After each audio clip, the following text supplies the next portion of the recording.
Kanisa la Waadventista wa Sabato mtaa wa Manga Central. Na labda niseme kwamba huu ni msimamo wangu kama pastor Masita, sio msimamo wa kanisa la Waadventista wa Sabato, maana siruhusiwi kabisa kutoa msimamo huo. Ninachosema kwamba tumekuwa hapa kwenye maombi, tunawaombea familia ambazo zimewapoteza wenzao katika maandamano yaliyotendeka hivi juzi. Kama mchungaji nataka niseme ni bahati mbaya kabisa, ni aibu katika taifa tukufu la Kenya kama hili ambalo Mungu ametupatia. Hatukulipa chochote, taifa nzuri, lakini tunapoangalia vijana, watu wetu wanapoteza maisha kwa sababu ya siasa. Kwa kweli tunasema ni aibu sana kwa taifa letu la Kenya. Na kwa hiyo tunasimama hapa kulaani vitendo kama hivyo. Kweli ni kwamba tunaishi katika, kila mtu anaona Kenya haiendi vizuri, mambo ni mabaya, njaa ni kali, maisha na gharama yamekuwa juu, watu wanalia.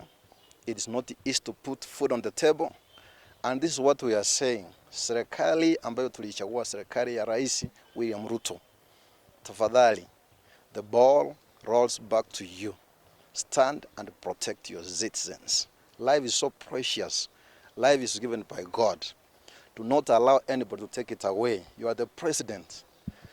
Raila Amolo Odinga, tafadhali tunaomba mzungumze na rais, mkae chini. You can speak and things will work out. Na tunaombea Mungu awaongoze, roho wake awe pamoja nanyi, ili mzungumze taifa letu,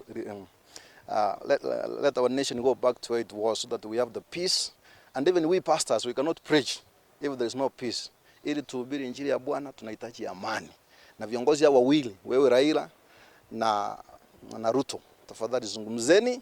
You can speak. Achana na watu wamezunguka au wanawadanganya. Kaa muongee, tufanye kazi pamoja, tuhubiri, maisha yawe mazuri, na hatimaye Mungu yuko mbinguni. Hii nchi sio ya mtu yeyote. Hii nchi si Azimio.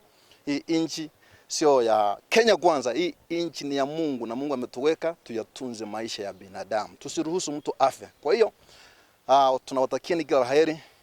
Kumbuka Biblia inasema heri kwa wale wanaotafuta amani, maana wataitwa watoto wa Mungu. Mungu awabariki sana. Kwa ajili ya jina lako, hakika wewe uko pamoja nao. Daudi akasema, nilifurahia nilipoambia tuende katika nyumba ya Bwana. Ona Bwana, na kuomba na kutafuta uso wangu na kurejea kutoka katika njia zao mbovu. Bosi wa serikali ya jimbo hili la Uamuzi, leo tumefika mahali